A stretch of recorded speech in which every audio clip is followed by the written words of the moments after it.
بسم الله الرحمن الرحيم نحمده ونصلي على رسوله الكريم أما بعد قال النبي صلى الله عليه وسلم اللهم اجعل حبك أحب الأشياء إلي أو كما قال عليه الصلاة والسلام.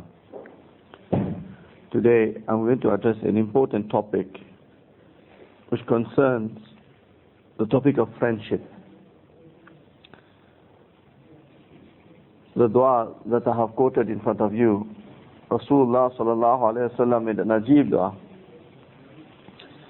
Say, Allah, make your love, my love for you, the most beloved thing in my sight. Allah, make my love for you the most beloved thing in my sight. Why Rasulullah sallallahu alayhi wa sallam has said that? For a salik, for a person who feels in tasawwuf, a person who wants to come close to Allah subhanahu wa ta'ala, there is food for thought in that. Because in another hadith, Rasulullah sallallahu alayhi wa sallam has guided us as to what are the limits a Muslim must make friendship, and the reason for that as well. In another hadith, Rasulullah sallallahu alayhi wa sallam says to this effect, telling the Muslim, when you make friendship, when you deliberate on friendship, restrain your friendship. Because a friend today can be an enemy tomorrow, and an enemy tomorrow can become a friend an enemy today can become a friend tomorrow. From this hadith, there are a very important usul that the ulama have written, that when we make friendship with people, there must be moderation. If you look at the life of Abu Bakr Siddiq radiallahu ta'ala an, we won't have time to go into details, but few of the waqiyah that you are aware of is food for thought. When Rasulullah sallallahu alayhi wa sallam went for Mi'raj, he came to Makkah al-Mukarramah, and he announced to the people that I made a night journey. The pagan Arabs started laughing at him, mocking at him, and they, how can it be possible in one night, from Makkah you go to Jerusalem in one night? In those days there was no plane. It's impossible. And they started to criticize, ridicule the Muslims.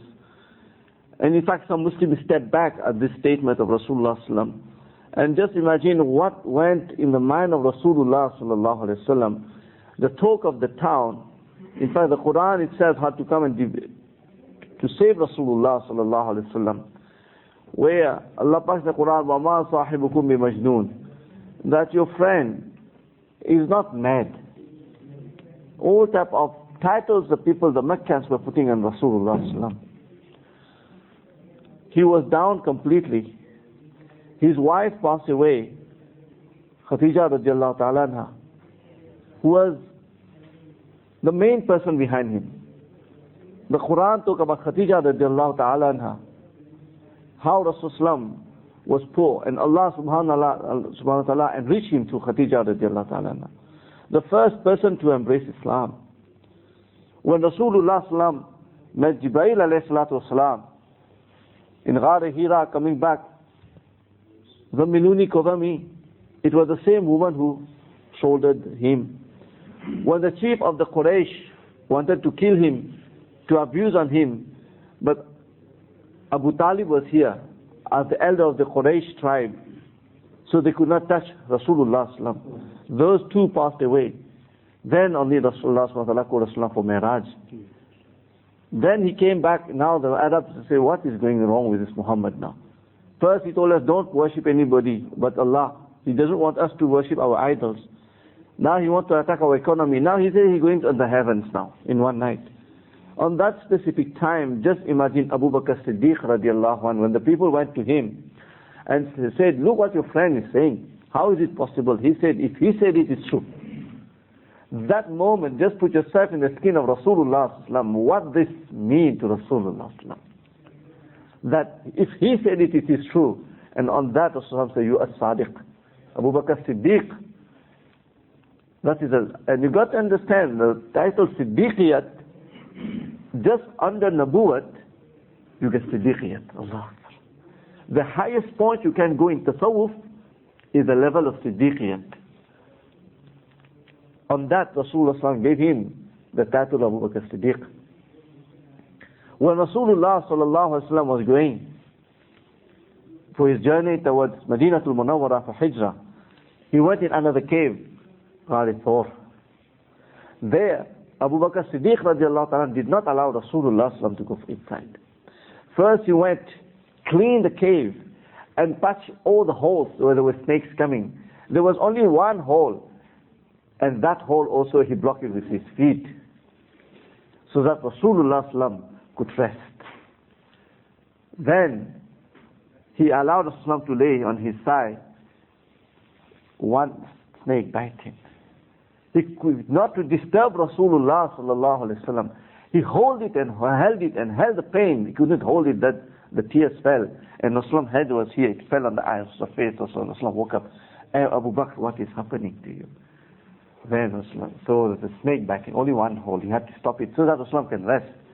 A person of this caliber, that at the day of Qiyamah, nobody will be able to equate Abu Bakr Siddiq. Rasulullah says, لَوْ كُنْتُ مُتَّخِذًا خَلِيلًا. If I am to take a Khalil, a friend, لَأَخَذْتُ أَبَا بَكْرٍ خَلِيلًا. I would have taken Abu Bakr as my friend. The concept of friendship, Rasulullah has made it clear that we have to draw a line when we make friendship. Because friendship is a very good thing in Islam. But how to make friendship? Where to draw the line? We haven't understood it. And this is where there are backbiting. This is where it has asarat on our heart. This is where we waste time. This is where we don't control our tongue. We talk all type of things. Our time is not making qadar of. And our secret, our house goes out. Our time is wasted. And we are not making our Islam. One of the main reasons we haven't understood the confine of friendship in Islam. So Rasulullah has drawn a line as what is the meaning of a friend. In another hadith, Rasulullah say, "La tusahib illa bi mu'mina." Do not befriend anybody but a mu'min. Allah subhanahu wa ta'ala differentiates in the Quran between mu'min and Muslim. Ulama Kiram explain, a mu'min is a practicing Muslim, very pavan. A Muslim is a bit lax. So Rasulullah sallallahu alaihi wasallam said, if you are to make a sahib, if you are to stay in the sohbat of a friend, la tusahib, do not befriend anybody but a mu'min. Because your friendship will have an asarat on your heart. Your environment will have an effect on you. Just like it now, it poured outside, which is the rahmat of Allah subhanahu wa ta'ala. If you take salt, I gave this example before. The salt is very dry, you lock it in a bottle. But in the moment it starts raining, even though the salt is not outside, you will find the effect of the rain, the environment on this bottle. You can see the structure of the salt start changing. This is the effect of the environment. And to protect this heart, one of the nuskha Rasulullah sallallahu alaihi wasallam says is look with who you are making friends. Very important. For this reason, Allah Rasulullah says that my friend is Allah. For a salik, he has to understand, if you want to spend time, if you want to befriend somebody, he can be your wife, it can be our children, it can be our father, it can be our mother, it can be our ustaz, it can be our sheikh, whoever it is, Allah comes first. The basis of our friendship is Allah subhanahu wa ta'ala.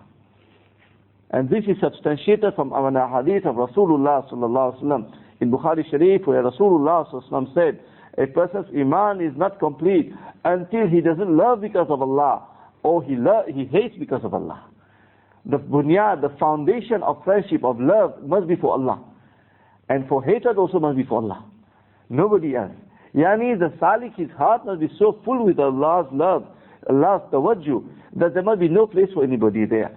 And this is why I gave last time about Rabia Basriya, when people asked her, do you have hatred for shaitan? She said, my heart is so full with the love of Allah, there is no place for hating shaitan in my heart. This is the darajah, the maqam of the wali of Allah. If we want to take the path of suluk, this is how we must go. We must have moderation as regard to our friendship. This heart must be for Allah subhanahu wa ta'ala. We have to understand that. If we want to reform ourselves, we got to put our life, everything for Allah subhanahu wa ta'ala. Allah has made it clear in the Quran that He has bought, He has made a deal with the mu'min, that He has bought their iman, their life, their wealth, everything. In akhirat, in exchange of akhirat. We have to understand that our heart is for Allah and His Rasul. Until there is no hubbullah in our heart, there is no hubbul Rasul in our heart, it is impossible to progress in the field of salik, for the salik. Last week I mentioned you one ayah of the Quran, where Allah subhanahu wa ta'ala says, وَالَّذِي أَنزَلَ السَّكِينَةَ فِي قُلُوبِ الْمُؤْمِنِينَ لِيَزْدَادُوا إِيمَانَهُمْ مَعَ إِيمَانِهِمْ. Allah is the one who descends sakina in the heart of the mu'min so that this increases the iman with the iman. Allah has put twice the word iman there. Why? Allama Alusi rahmallah mentioned that the word sakina, one of the meanings, he have given three meanings, is a light that Allah subhanahu wa ta'ala puts in the heart of a mu'min. This light guides the heart 24 hours to have tawajjuh on Allah subhanahu wa ta'ala. His zahan is always on Allah. This is the meaning of sakina that the Sahaba Kiram had on the Battle of Badr and all the battles that took place. Their heart was always with Allah subhanahu wa ta'ala. Now what is the meaning of that? Ulama Kiram explain. Imam Bukhari also in Sahih Bukhari in a long debate. This iman that we have, al-imanu la yazidu wa la yanqus. Iman doesn't increase, does not decrease. A big bahas on that. What is iman? Shaykh Faizal Manjoo explained the difference between those two things. When a mu'min got sakina in his heart, when he makes his azkar, his heart, tawajjuh is on Allah subhanahu wa ta'ala, there are two types of iman. What iman Allah is talking here? Before a person, a salik, gets sakina in his heart, before Allah subhanahu wa ta'ala reveals this chance, sukoon, this tranquility in his heart, the iman is one stage. Maulana Shaykh Faizal Manjoo says this iman, we call it an iman which is inherited. It is aqli, istibati, or istidlali, and murithi. It is an iman which a person inherited because his father was a Muslim, mother is Muslim, or he applies iman and he believes in Allah, and he's thinking about the creation, pondering the Quran and the Sunnah, and this is how he got this iman. But when sakina comes in the heart, it takes another shape. It becomes zawqi and wijdani. That is Allah subhanahu wa ta'ala, his tawajjuh is so much on Allah that Allah make him taste the iman. Allah subhanahu wa ta'ala anchored that iman in his heart. Very well entrenched. It's two different iman. Hakim Akhtasar Dabarakat explained this differently. How to differentiate this type of iman? When the heart starts feeling Allah subhanahu wa ta'ala. One is you believe in Allah subhanahu wa ta'ala. One you start feeling Allah subhanahu wa ta'ala. The zawq, the taste of Allah subhanahu wa ta'ala comes in our heart. This is tasawwuf. This is a salik path. When the heart will feel Allah, when the heart will contain Allah. He gives a beautiful example.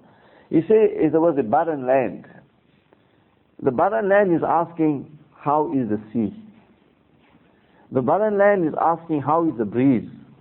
The barren land is asking, how is the lush area surrounding me when there is water, when I contain the sea? He's asking the question. But then when the barren land contains the sea, when the breeze starts blowing, he won't even ask how is the sea. He's feeling the sea. And you can see the effect of the breeze, of the sea, on the environment around it. This is the wali of Allah's heart. Until we do not get this zawqi iman, this wijdani iman, our iman will remain the stage of we have inherited it. The stage of we are applying our mind is on Allah. We haven't tasted Allah.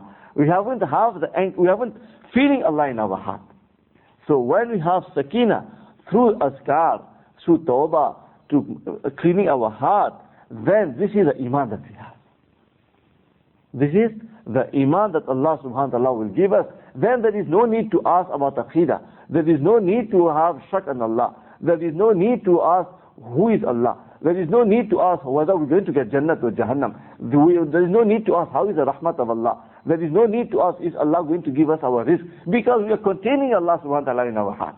This is a level of iman that we're going to get when Allah subhanahu wa ta'ala reveals sakinah in our heart.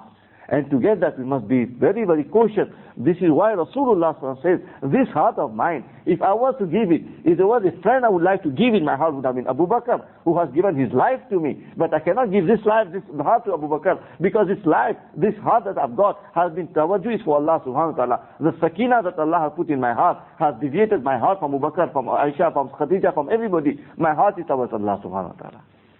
This is why Rasulullah sallallahu alaihi wasallam, his heart is always alive, because wahi can come anytime. This is the level of zikr that we do. All these things will depend how much ikhlas we have. All those talks that we have been given about 40 weeks now, all those talks, if you have to, all this is to canalize on this point, that this heart is for Allah subhanahu wa ta'ala. The heart of a salik is for Allah. This is why the Quran mentioned the wali of Allah, when they are sleeping, they're standing, they're sitting, their heart is with Allah. Even the turn, the tilt in the bed, up to the extent of going to their wife, when there is so much pleasure to enjoy, even at that very moment, with all due respect to brothers who are here, at the moment of ejaculation, which is one of the best feeling a man can have in his life, even at that very moment there are dua to read, brothers. This heart is with Allah. At the moment of ejaculation, when we are making sohbat with our wife, which is one of the greatest feeling a man can feel, at that very moment, the heart must be with Allah. There's a dua to read there, brothers.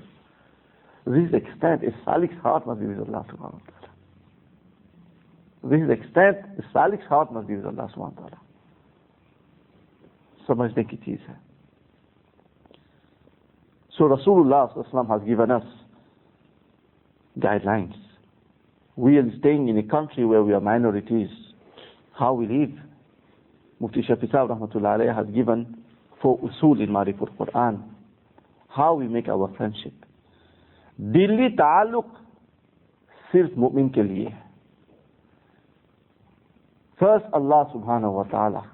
But if you are to give dilli ta'alluq, eat, drink, go to the house, coming back, etc., ये मु'मिन के लिए है. गैर मुसलमान के लिए नहीं है. The second one is akhlaqiyat. Yani good etiquettes, good manners. Our neighbors are poor. We want to give a gift there, some food. It's jaiz. He's not well, we pay him a visit. Shari'ah teaches us this. Rasulullah sallam has paid visit to non-Muslim who are sick. This is the sunnah of Rasulullah sallam. We must learn from that. Pay visit to the non-Muslim, the sunnah of Rasulullah sallallahu alaihi wasallam. Lot of sawab there. To greet our neighbors. That also is a good akhlaq. This is the second ta'alluq. The third ta'alluq we make is mu'amalat, dealings. Buying, selling. Sharia allows you to buy and sell, to have political relationship. This also is jaiz. But the bunyad of it is not muhabbat. The bunyad of it is our Islam. The third one is, if a ta'alluq that we have is going to harm our Islam, or the ta'alluq is going to harm ourselves, then we must not have this type of ta'alluq. So the ta'alluq with Ghair Muslim are 2 levels, mainly. One is etiquette, good manners, which Sharia teaches us, have good manners. The second one is our social dealings that we make with them. So this is the hudud that Sharia has drawn for us, as to what limit we must go in friendship. Because that friendship, that time that we want to give people, give it to Allah subhanahu wa ta'ala. If it is not fruitful, don't give it to other people. But Rasulullah sallam has drawn a line for us. Yani in the hadith that I've quoted, where Rasulullah says, restrain ourselves, exercise restraint with friendship. At times your friend can become your enemy and your enemy can become your friend. That is have moderation. One Aisha Siddiqa radiallahu ta'ala anha, an old lady, reports, there was an old lady came, Rasulullah made a lot of ihtiram for her, welcome her. Then when she went, Rasulullah said, who is this lady? With so much ihtiram. He said, this was the friend of Khadija. This is my Khadija's friend. So Rasulullah respected her because this was Khadija's friend. In the same way, ulama kiram explained, must respect parents. And if our parents are not here, Sharia tells us respect the friends of our parents. Allah Akbar. Keep ta'alluq with the friends of our parents. Look the balance that Sharia tells us to have. On the other hand, hatred. These are about love, muhabbat. Hatred, Sharia teaches us something else. There was a great Qazi, Ibn Qutaydah. He was very, very intelligent. He was an alim. And the Khalifa made him become the Qazi and befriended him, gave him a lot of gifts. One day, the king did something wrong and he rebuked the king on that. The king got very, very upset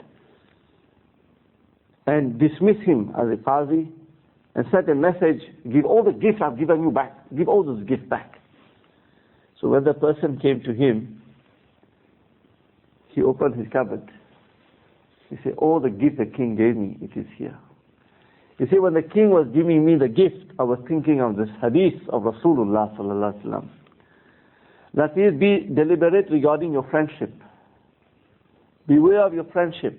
Your friend today can become your enemy tomorrow, and your enemy today can become your friend today. So it can become your friend tomorrow. Therefore, I had this, when he was giving me the gift, I had this hadith in mind. I kept all here. Out of fear he can become an enemy. Take all the gifts of the king and take him going back away. This was the shan of an alim. There was a great alim in Karachi, and there was a person who had money, and he always tried to belittle people. Some people, because they got money, they belittle others. So this alim was very upset. He controlled himself at that moment. He said, no, I'm going to put him in his place in a very smart way. I'm going to write him a very harsh letter. And he wrote a letter, very harsh letter. Now, Mufti Shafi Sahib Rahmatullah Alayh got this whole of this letter. He said, give this letter here. The following day he called the person. When he's cool off, his anger is off. Say, I read your letter, but what are you going to get out of it? He says, to break friendship, you can do it any time you want. But to rebuild that friendship is going to take long. Better have patience and keep this friendship. Allah will reward you for your patience rather than break this friendship. So again, Sharia shows us the balance we must have with our friendship. We must not have hatred for people in a hurry also. Hajjaj bin Yusuf, who killed, I don't have to talk about it, how many people he killed, up to Sahaba Kiram he killed also, in the time of Marwan. Many, he even destroyed Kaaba also. He even destroyed Kaaba. The time was Abdullah bin Zubayr radiallahu anh, who fought with him after the son of Muawiyah radiallahu anh passed away, and they didn't have a Khalifa.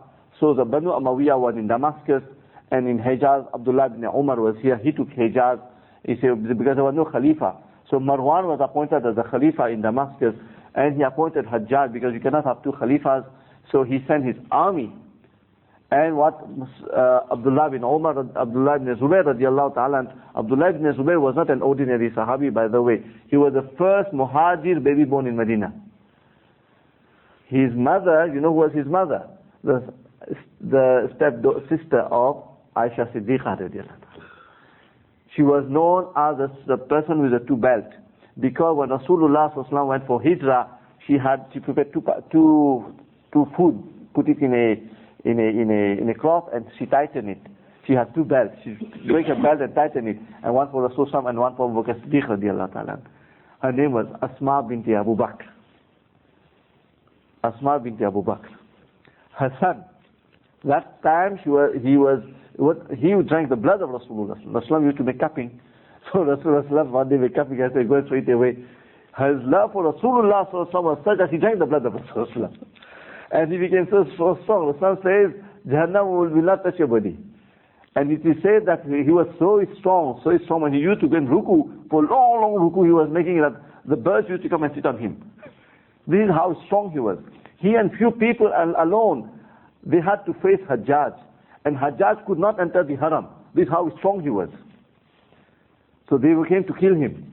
They could not come in. They had to use catapult. And that time, this is where they destroyed the Kaaba. Part of the wall of Kaaba was destroyed also. That's the Tariq of Islam. So he went to his mother, Asma. Asma became blind, radiallahu ta'ala anha. So he had his armor with him.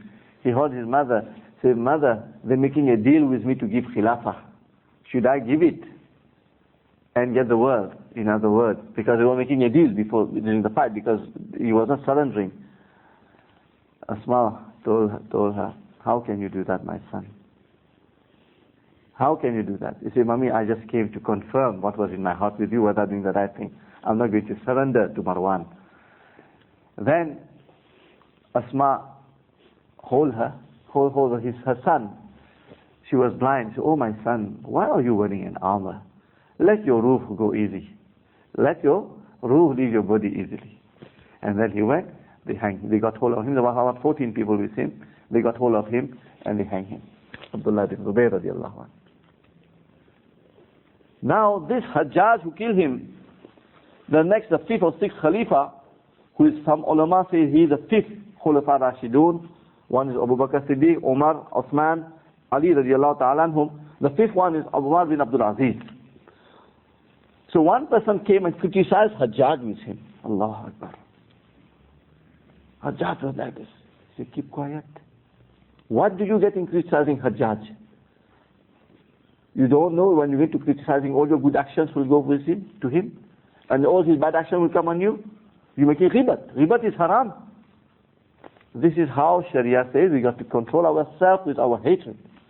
And Umar bin Abdul Aziz, rahimahullah, was not an ordinary person. Allahu Akbar. He was a prince. He was not an ordinary person. One day, Umar radiallahu ta'ala used to make patrol at night. One night he heard a mother telling his daughter, put water in milk to sell. He says, no, I cannot do that, mother. So, that Umar radiallahu ta'ala was very strict, everybody knew that. The mother said, but Umar won't know. The daughter said, but Allah will know. The following day, Umar called his daughter and asked her hand in marriage for his son. From this daughter, from this womb, the next generation, Umar bin Abdul Aziz was born. From there is a very important usul again here. Our generation will be according to our amal. Our generation will be according to our amal. Very important. I can give you so many examples. Don't leave alone the Arab world. You go to the Indo-Pak world itself. The great Akabir that came, Shawul al-Dahlavi rahimahullah, Mawlana Ashraf Ali Thanvi rahmatullah alayhi, Mawlana Masihullah Khan Sahib rahmatullah alayhi. All the great Akabir, most of them, if you look at their lineage, they go to Sahaba Kiram. Most of them. If you study their biography, you will find that they go to Sahaba Kiram. So the action that we do will have an effect on our generation. We must be careful. Coming back to my topic, that Rasulullah sallallahu alaihi wasallam have said that we must have a balance with our friendship. And we have to understand that friendship is very important. By the end of the day, we are called insan. The word insan is derived from the word uns in Arabic, which means to socialize. Allah subhanahu wa ta'ala enabled us to socialize because He has put muhabbat in our heart. This is why we can form a family. Animals don't form a family because Allah hasn't put this in their heart. What I'm trying to say is our friendship must be moderated, must have a balance. Even at home, we must have a balance. Don't come too close and don't be too far. Rasulullah, when he used to come home, he always used to smile and make salam. I did quote this hadith before. So we must keep smile in our house, but don't talk unnecessarily. Don't involve too much. Keep a distance. There are many advantages to that. Tomorrow we depart from this world. The feeling won't be too much also. The feeling won't be too much. They won't feel the pain too much of the separation. So this is why Rasul says, if I am to take a Khalil, it would have been Abu Bakr, because his heart was on Allah subhanahu wa ta'ala. So friendship is a very, very important gift that Allah subhanahu wa ta'ala has given. Allah subhanahu wa ta'ala has made us insan. Animals do not make friendship. It's human being who will make friendship. And this friendship is very important for socialization. This friendship is very important for the evolution of mankind. This friendship is not only from the street, it's at home as well. We must be like friends with our children. Today itself I was reading a book on psychology. Very ajib, the way it makes a lot of sense. This book is a bestseller actually. Where when we talk to our children, we tend to, for example, the child going up on the ceiling. Hey, Ibrahim, why you go up? What if you fall down? You break your leg. And if you break your leg, you got a shock in your lungs. You got a shock in your lungs. I have to take you to a doctor. And I take you to a doctor, you're going to be in the hospital 1 week. And blah, blah, blah. Then what will happen to me? Finally, all those pain, we're not worried about our children. We worry about ourselves. What I will feel about it. This is the way we are. What are we putting in the mind? The way we grow, we bring up our children at home. You are bekar, you are hopeless. What we are not realizing when making tarbiyat of children, those words, these are script that imprinted in the subconscious of the child. We keep on repeating this to this child. He grows up with this script in his mind. Because in his subconscious he's reading, I'm hopeless, I'm bekar, I cannot read Quran, I don't read namaz. What are we doing with our children at home? This is what's wrong. Have patience at home. Have moderation with this ta'alluq with the heart. We must balance our relationship at home. Be friendly with our wife. Be friendly with our children. But have a balance. The child must know that you are the father. The wife must know that you are the husband. And vice versa. Give them the respect as well. The daughters are only mehman in our house. We don't know when they're going to leave their house. We must keep them our guests in our house. There was one of our kabir, the day his daughter became baligha, he did not even raise his gaze to look at his daughter. So much respect for his daughter. So much respect for his daughter. He didn't raise his gaze to look at his daughter the day his daughter became baligha. A deep feeling. These are a lot of things to learn there. How do we regulate our friendship at home? How do we make our sohbat at home? Where Allah subhanahu wa ta'ala must be the bunyad. The love for Allah must be the basis. From there we spread the feelings. We spread the feelings to our wife, to our mother, to our father, to our friends, to our neighbors. Everybody got the haqq that need to be fulfilled. But the fulfillment of those needs, this muhabbat that we want to give them, the premise of that is a love for Allah. Until we do not have this love of Allah in our heart, we will not be able to have moderation in our feelings, in our friendship, in our ta'alluq. And this will hamper our spiritual progress. So we must, inshallah, time is over also, balance our ta'alluq at home. Charity begins at home. There is no need here to come and we make big Allah here, and at home we are a different person. We say in psychology, everybody wears a social mask. With your wife you behave one way, with your children you behave one way, in the masjid we behave one way, on the street we behave one way. We wear social mask. With everybody we keep on changing. But the Ahlullah doesn't wear social mask. The Ahlullah doesn't wear social mask. Everybody knows how the Ahlullah will behave. Because he is majzoob, his mind is with Allah. You know how he's going to think. You know how he's going to talk. You know how he's going to behave. It's normal. But if you are not an Ahlullah, you wear social mask. And when you wear social mask, there's no moderation in our social life, our ta'alluq, our relation outside. Whatever I'm saying applies to me first of all. So may Allah subhanahu wa ta'ala give us tawfiq to understand who is Allah subhanahu wa ta'ala. Inshallah, Allah subhanahu wa ta'ala give me tawfiq. Very soon I'm going to talk on who is Allah. The meaning of Allah, what it means, inshallah. Next week or the following week, I'm going to talk on that, inshallah. Where this word Allah comes from. What is the maqam of the word that loves Allah? Inshallah, I'm going to talk on that. Next week or the following week, inshallah. Let's think of the azkar. Let's think of Allah subhanahu wa ta'ala 100 times in our heart.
يا ولد الأولين ويا خير الأخير يا ذا القوة المتين يا أرحم الراحمين يا بديع السماوات والأرض يا حي يا قيوم يا ذا الجلال والإكرام اللهم صل على محمد وعلى آل محمد بعدد كل معلوم لك اللهم أعنا على ذكرك وشكرك وحسن عبادتك اللهم اهدنا الصراط المستقيم صراط الذين أنعمت عليهم من النبيين والصديقين والشهداء والصالحين وحسن أولئك رفيقا غير المغضوب عليهم ولا الضالين